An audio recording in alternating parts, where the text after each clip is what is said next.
Les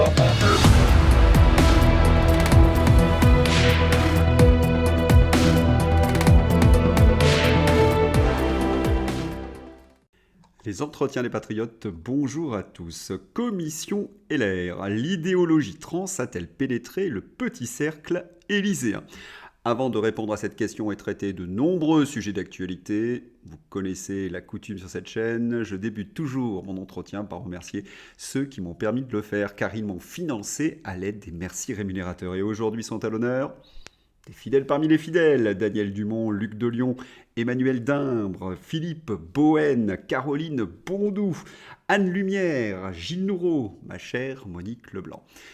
Merci à eux du fond du cœur. Et puis je tenais à vous remercier, vous êtes formidables. Vous aidez la réinformation lorsque le pouce est levé, lorsque vous écrivez de gentils messages ou lorsque vous diffusez sur d'autres réseaux sociaux. On va revenir sur ce qui a été dit vendredi. Certains n'ont pas très bien compris l'allusion, alors je vais devoir l'expliquer. Frédéric Mitterrand est mort à 76 ans. Toute la classe politique lui a rendu hommage, et particulièrement le chef de l'État. Pourquoi cela coince-t-il? Je pensais avoir répondu à cette question à travers un détournement, une plaisanterie des réseaux sociaux, décès de Frédéric Mitterrand. Jacques Lang souhaite rendre un hommage national pour que les enfants ne l'oublient pas. Eh bien, certains d'entre vous n'ont pas compris ce détournement. Alors, on va revenir un petit peu en arrière et expliquer le dossier Frédéric Mitterrand. L'ancien ministre et homme de médias Frédéric Mitterrand est mort le 21 mars 2024 à l'âge de 76 ans. Homme d'image, le neveu de Frédéric Mitterrand était aussi écrivain. En 2005, une polémique le rattrapait après la parution de son livre « La mauvaise vie », dans lequel il fait le récit de ses errances sexuelles et tarifées en Thaïlande et au Maghreb. La polémique l'obligea à se défendre de toute relation avec des mineurs ou de l'apologie, de la petite enfance. Mais sa défense n'a convaincu personne pour une raison simple. Il a écrit noir sur blanc qu'il appréciait des choses interdites. Passage donc de la mauvaise vie. J'ai pris le pli de payer pour des garçons. Évidemment, j'ai lu ce qu'on a pu écrire sur le commerce des garçons d'ici. Je sais ce qu'il y a de vrai. La misère ambiante, le maquereautat généralisé, les montagnes de dollars que ça rapporte quand les gosses, il dit bien les gosses, n'en retirent que des miettes. La drogue qui fait des ravages, les maladies, les détails sordides de tout ce trafic. Mais cela ne m'empêche pas d'y retourner. Tous ces rituels de foire aux éphèbes, de marché aux esclaves m'excitent énormément. On ne pourrait juger qu'un tel spectacle abominable d'un point de vue moral, mais il me plaît au-delà du raisonnable. On ne pourrait juger qu'un tel spectacle abominable d'un point de vue moral, mais il me plaît au-delà du raisonnable. C'est un aveu, c'est une confession. La profusion de quoi? De jeunes garçons, très attrayants et immédiatement disponibles, me met dans un état de désir que je n'ai plus besoin de réfréner ou d'occulter. L'argent et le sexe, je suis au cœur de mon système, celui qui fonctionne enfin, car je sais qu'on ne me refusera pas. C'est à ce personnage que les élites parisiennes ont rendu hommage vendredi, au-delà de l'écœurement. Commission LR, transidentité des mineurs, le rapport des sénateurs LR qui sonne l'alarme. Les élus dressent un constat alarmant sur la prise en charge médicale des jeunes en questionnement de genre. Et pour quelles raisons sont-ils en colère? Fruit d'un travail de près d'un an, cet épais document que publie la sénatrice du Val d'Oise Jacqueline Eustache-Brignot entend montrer la prégnance d'une idéologie transaffirmative chez les professionnels de santé qui accompagnent les adolescents mal à l'aise avec leur puberté et l'affirmation de leur identité sexuée. Les auteurs accusent ensuite les associations transactivistes, relayées par des publications influentes sur les réseaux sociaux, d'accélérer le parcours de ces enfants vers une transition de genre. Cela fait des années que dans ces entretiens, nous dénonçons la collusion entre l'activisme trans et la rue Grenelle, c'est-à-dire le ministère de l'Éducation nationale. Petit rappel de l'affaire qui a torpillé Pape Ndiaye. À la une du Figaro en mai 2023, ils ont accusé les enfants d'être transphobe. À l'école alsacienne, une conférence sur les trans scandalise les parents. Une intervention de l'association Outtrans devant les classes de 4e, 13 ans, du prestigieux établissement privé a ému de nombreux parents. Ils dénoncent une prise à part militante et même agressive de leurs enfants. Suite à ce militantisme trans, il y a eu forcément une réaction de la part des parents. Et oui, ils se sont regroupés en association et militent à leur tour contre ce prosélytisme d'un nouveau genre. Dernièrement, Maman Louve, il est urgent de se mobiliser pour que les enfants ne soient plus les victimes d'une sexualisation précoce. Non seulement par les associations trans, mais aussi par cette éducation sexuelle que nous ne cessons de dénoncer dans ces entretiens. Signez la pétition, partagez-la. À l'école, enseignez-moi les divisions, pas autre chose. Signez vite la pétition, médecins, pédopsychiatres, psychologues, pédiatres, professionnels de l'éducation, parents, grands-parents, dites non à la sexualisation précoce des enfants. Et les LR dénoncent que les ordres viennent du sommet de l'État. Dans un rapport sur la transidentité, des sénateurs, les LR, menés par la sénatrice du Val d'Oise, Jacqueline Eustache-Brinio, ont soulevé la prégnance de l'idéologie et de l'activisme trans dans les hautes sphères de l'État. L'idéologie trans a-t-elle pénétré le petit cercle élyséen? Selon le rapport des LR, la réponse est affirmative. Vous vous doutez des cris des associations de gauche. Sandrine Rousseau accuse ses sénateurs d'être transphobes. Mais en quoi cela est-il transphobe? Un chat est un chat.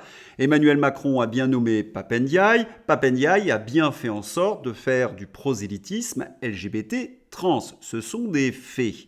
Et puis, on se rappelle qu'Emmanuel Macron et Brigitte avaient transformé l'Élysée en boîte de nuit. La réalité rattrape toujours ceux qui essaient de la cacher. Tiens, puisqu'on parle de Brigitte Macron, on va revenir sur le dossier que j'ai traité vendredi.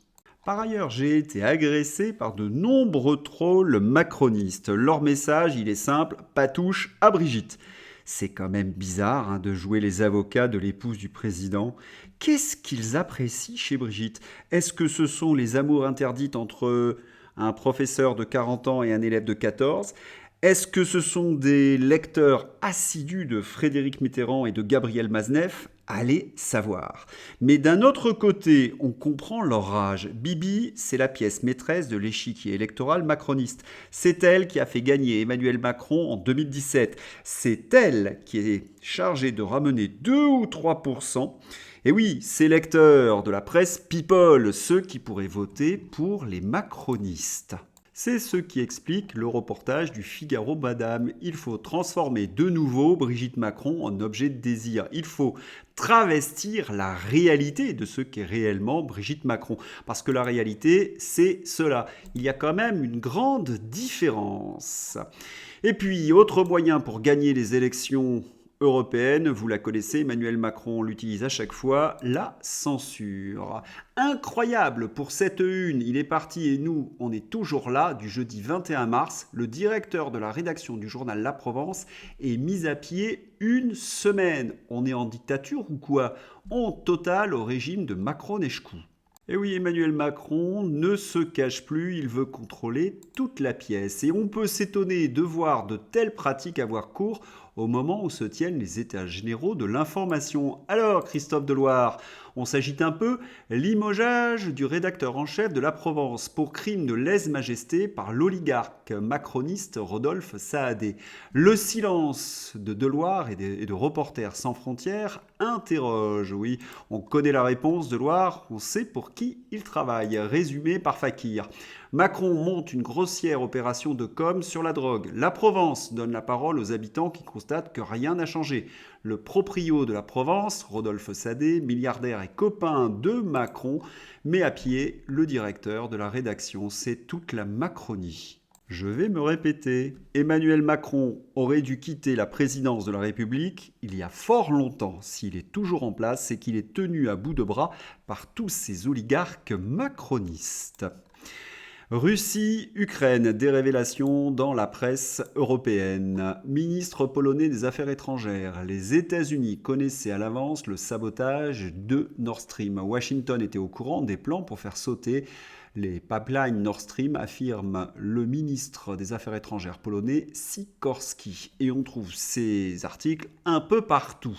L'Allemagne et la France doivent se fâcher tout rouge et demander des comptes aux USA. Source Bild, le ministre polonais des Affaires étrangères Sikorski explique tranquillement: les États-Unis étaient au courant à l'avance du projet de faire sauter les gazoducs Nord Stream 1 et 2 en mer Baltique en 2022. Malgré cela, l'administration Biden n'a rien fait pour empêcher le sabotage. Et comme l'étau se resserre de plus en plus autour des Américains, les Américains sont en train de lâcher les Ukrainiens. Dans la presse anglaise et même dans la presse aux ordres française, on accuse Zaloujny. Guerre, le sabotage du gazoduc Nord Stream 2 entre la Russie et l'Allemagne était bien commandité par le sommet de l'armée ukrainienne. Le fil tiré par Radio France et un consortium de journalistes européens mène à Valéry Zaloujny. Il faut savoir que Zaloujny vient d'être nommé ambassadeur d'Ukraine en Grande-Bretagne. Pour rappel, ce gazoduc a été financé par la Russie, par l'Allemagne et par la France, à hauteur d'1 milliard d'euros, nos impôts. Nous achetions autrefois ainsi du gaz à bon marché, rendant nos économies plus compétitives. L'Ukraine, selon LCI, a attaqué nos intérêts économiques vitaux en détruisant ce gazoduc. Et on finance l'Ukraine, on finance un pays qui attaque nos intérêts vitaux. Macron nous fait vivre dans un monde de fous aux valeurs inversées. Il serait temps de dénoncer la politique d'Emmanuel Macron à l'égard de l'Ukraine. Russie. Attaque terroriste au Crocus City Hall. Nous punirons tous ceux qui sont derrière cet attentat, avertit Vladimir Poutine. Dans une allocution télévisée ce 23 mars, au lendemain de l'attaque terroriste qui a tué 133 personnes dans une salle de concert de la région de Moscou, le président russe a déclaré que les auteurs de ce massacre seraient poursuivis et punis, leur promettant un destin peu enviable. Il a poursuivi: tout le pays est plongé dans la douleur avec vous, a-t-il déclaré, décrétant le 24 mars journée de deuil national. Vladimir Poutine a également exprimé sa reconnaissance envers les services de secours qui ont tout fait pour préserver la vie des victimes. Les 4 exécutants de ce crime ont été arrêtés, a souligné le président russe. Ils se rendaient en direction de l'Ukraine et selon les données préliminaires, un couloir leur avait été préparé sur la frontière ukrainienne pour se réfugier, a-t-il poursuivi. Leur arrestation par les services de sécurité FSB a été annoncée dans la matinée. Le président russe Vladimir Poutine faisait allusion à un communiqué de ses services de sécurité.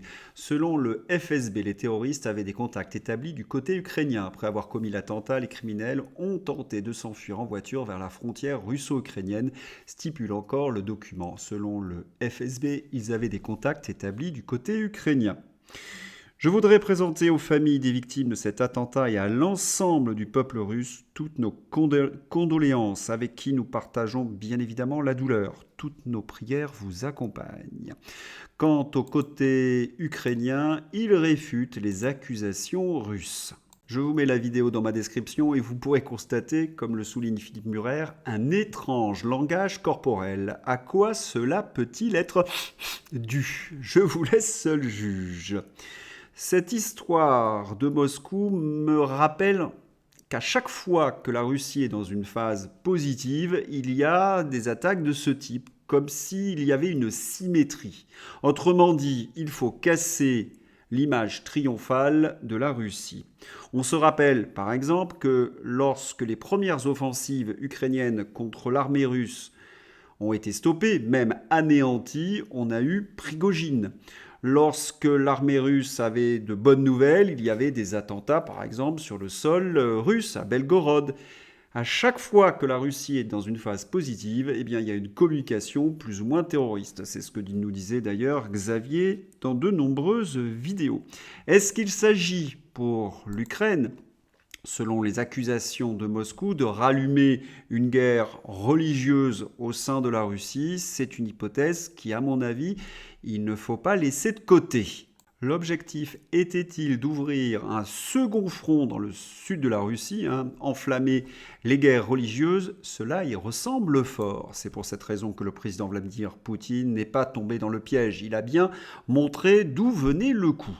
Quant à la télévision française, elle s'est déshonorée une fois de plus. Pujadas, fusillade dans une salle de concert de Moscou. Face à un attentat, cela flatte une volonté de défense nationale et cela servirait les intérêts politiques de Poutine et sa volonté d'augmenter son effort de guerre. Imbécile et honteux. La presse anglo-saxonne, elle, a fait son travail et a expliqué d'où venait le coup. Et les Américains sont solidaires des Russes. Et pan sur le museau des journalistes de LCU.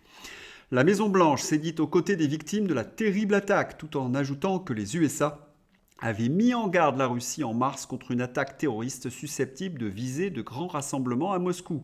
Au début de ce mois, le gouvernement américain disposait d'informations sur un projet d'attentat terroriste à Moscou, visant potentiellement de grands rassemblements, y compris des concerts, et Washington a partagé ces informations avec les autorités russes, a déclaré Adrienne Watson, porte-parole du Conseil de sécurité nationale américain.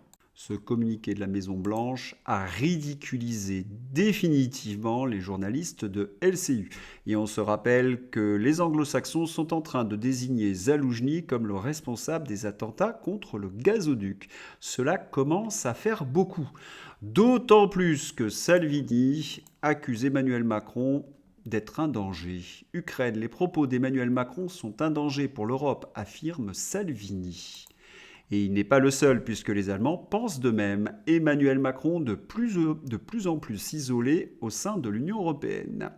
Alors, les Russes sont attaqués par le terrorisme. Il serait peut-être temps d'être à côté de notre ancien allié russe. C'est ce que dit Pierre Gentillet sur CNews. Il y a une telle solidarité si spontanée, justement, depuis hier soir, de la part d'un grand nombre de pays, de la communauté internationale, et surtout, ça nous intéresse ici, de l'Europe, montre bien que la Russie n'est pas notre ennemi essentiel, contrairement à ce qu'on voudrait nous faire croire, et que notre ennemi essentiel, j'insiste sur ce mot, notre essence qui veut nous tuer ce que nous sommes, c'est bien le terrorisme islamiste.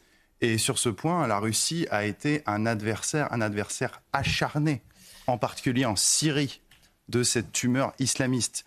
Donc ce qui s'est passé hier doit aussi quelque part nous faire réfléchir sur qui est l'ennemi véritablement. Moi, je ne pense pas que la Russie soit l'ennemi. Et on voit très bien ce qui se passe en Ukraine. Il ne s'agit pas de nier l'état du conflit, parce que tout le monde pense à ça aujourd'hui au-dessus. Mais justement, ça doit nous ramener à l'essentiel. D'accord ? N'oublions pas quel est l'essentiel. N'oublions pas qui nous menace. N'oublions pas qui menace l'Europe. Et plus largement, la civilisation chrétienne. C'est ça ce qu'il faut garder en tête. Il me semble en effet que c'est la sagesse même. J'espère que vous avez aimé cet entretien. Je vous souhaite un excellent dimanche. À bientôt. Au revoir.